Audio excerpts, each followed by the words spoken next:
Hey guys, welcome back to the channel. If you're new here, this is Undead Design and I'm Jerry. Today we're going to be installing a Hydro e-brake in the G35.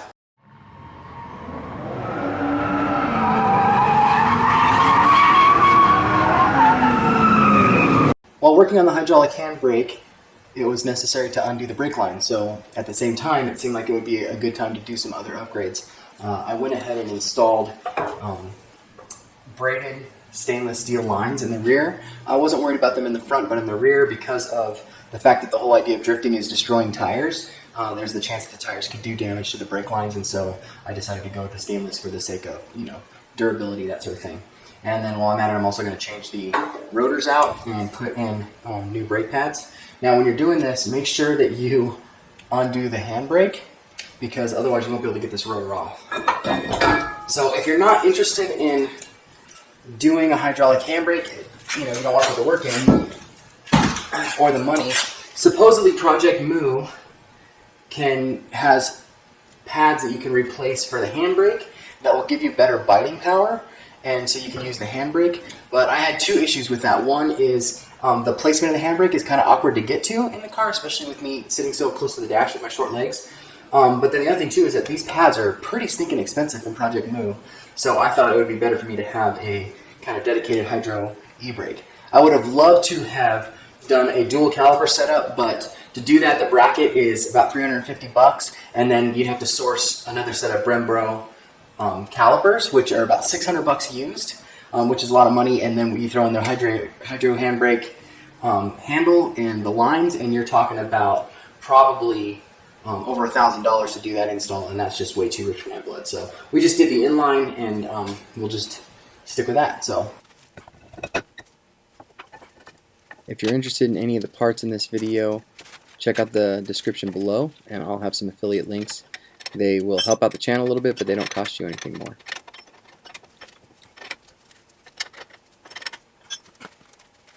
Okay, so one of the tricks for installing brakes is brake quieter.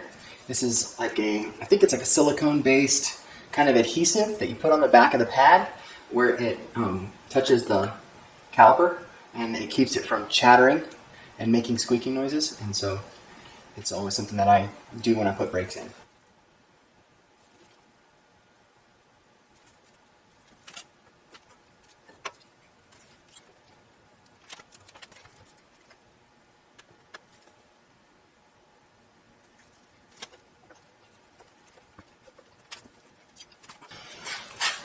So this is one of the tricks for compressing the calipers. Some calipers you actually have to twist them in, and you need a special tool for that, but fortunately with these calipers they just need to be compressed, and using a C-clamp works just fine. Although I do put a pad so that I don't ruin the finish on the caliper, although it's not like the calipers are looking that good right now anyway. So.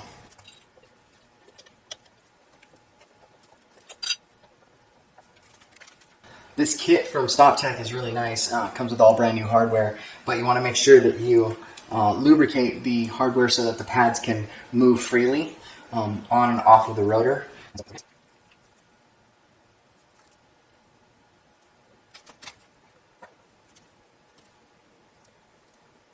After clearing space inside the dash, I am welding in mounting points for the hydraulic handbrake. I also took 2 inches off the height of the handle so that it would set up the way that I wanted it in the car. Alright, so here is the handbrake. And I want you guys to get a closer look at what's going on in here. So you can see there's a little bit of bright paint on here, the bright green paint. I painted one line bright green so that I could tell the difference between the two after I pushed them through the firewall. So this one goes onto the front here, and then this one ties into the back.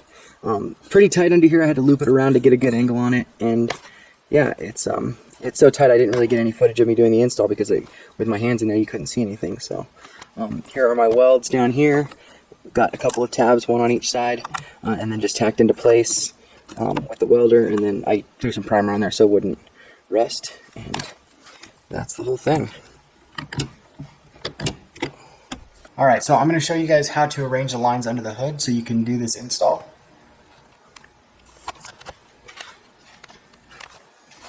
Okay.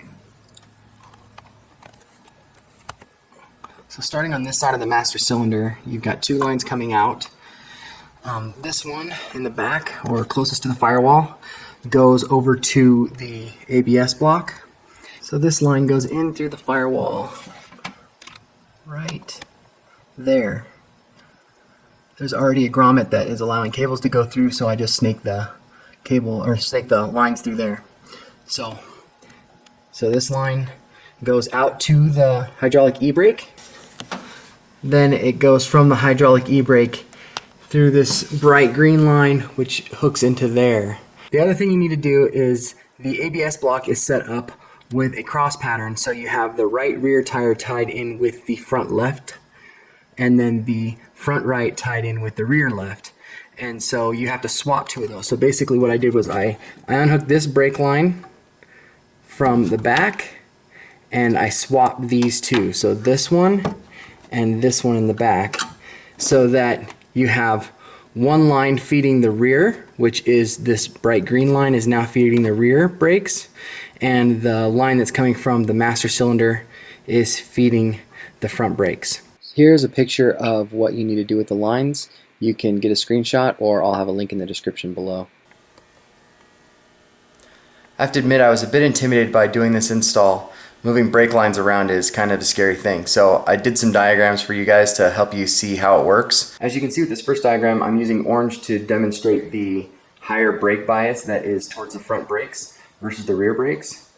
But then when you look at the setup with the handbrake on the second diagram, you can see that you have the higher brake bias going to one front wheel and one rear wheel, which means that you're going to have kind of a strange brake bias. With spirited driving on the street, I haven't really noticed a difference. So you just need to be aware that the brake bias is going to impact the way the car handles. So if you're planning on doing like track days or time attack or something like that, I don't know what the impact is going to be as far as the car pulling one way or another with the new brake configuration. It's not noticeable to me drifting, but the thing that is noticeable is that when you pull on the Hydro e-brake, the left rear tire locks up faster than the right rear tire because of that brake bias, and so that may be something to take into account. Once you have the lines installed, don't forget that you need to bleed the brakes. With these Brembos, they have a piston on each side, so you need to bleed both sides. I had a little bit of trouble with that, but Chris Fix has a great video on how to bleed brakes by yourself if you don't have somebody to push the pedal, and you can get that knocked out pretty easily. Okay, you are also going to need to unhook a couple of cables. This one right here is the cable for the ABS, to disconnect the ABS system. Also inside the center console, I removed this section a while ago so that I can have access to this plug, and I can hook it in or unhook it whenever I want, but it completely disables traction control. But once you make this mod, you're never going to want to hook this back up again. One thing you need to realize with this mod is that you have to turn off the ABS, the anti-lock braking system, and the traction control on the car. So you will be fully in control of what happens in this vehicle. There's no computerized assistance, which is exactly what you want on the track, but in everyday driving, that may not necessarily be what you want. I don't know why you drive this car in the snow, but definitely in the wet. Also, you would, any kind of issues that you have with the car, you're just going to have to be very careful. You're going to have to be in control of the car. Otherwise, because when you cross the lines and everything, the ABS system is going to actually make things worse instead of making things better. And so just be aware that those are some changes that are going to be permanent to your car unless you decide to change all the brake lines back. So here's the Hydro. Power by Max that makes this brake handle makes a fancy anodized grip to go on here, but it was expensive and I don't need anything that fancy, so this is just a basic bicycle grip. It fits the diameter of the shaft, so we'll slip that on. Okay, and then to top it off, this is a motorcycle bar end. This was really cheap, so you can pick these up. It doesn't quite match. Maybe I'll find one that matches in color a little bit better in the future, but for now this will work. And so you just slip that on there and gives it a nice clean cap and look to it. Tighten it down with an Allen wrench, and we are done.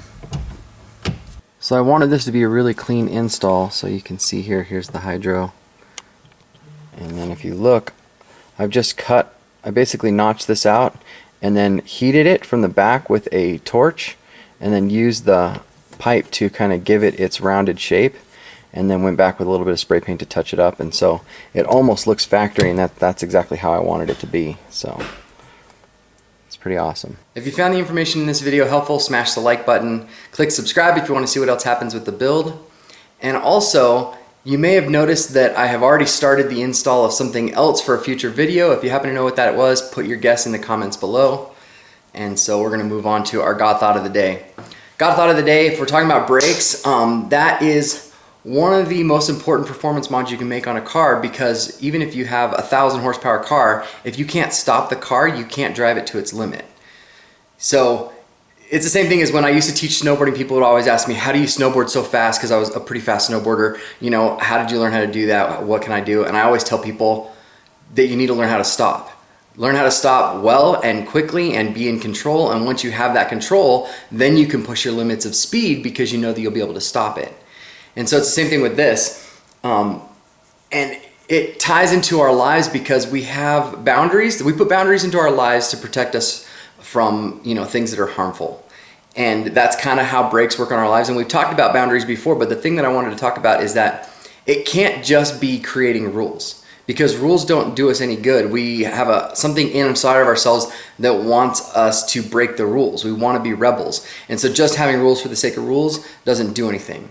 As a matter of fact, that's what Paul says in his letter to the Colossians in the 2nd chapter. He says that having rules doesn't stop you from doing things in your life that mess things up. So instead, he says that it's about the heart.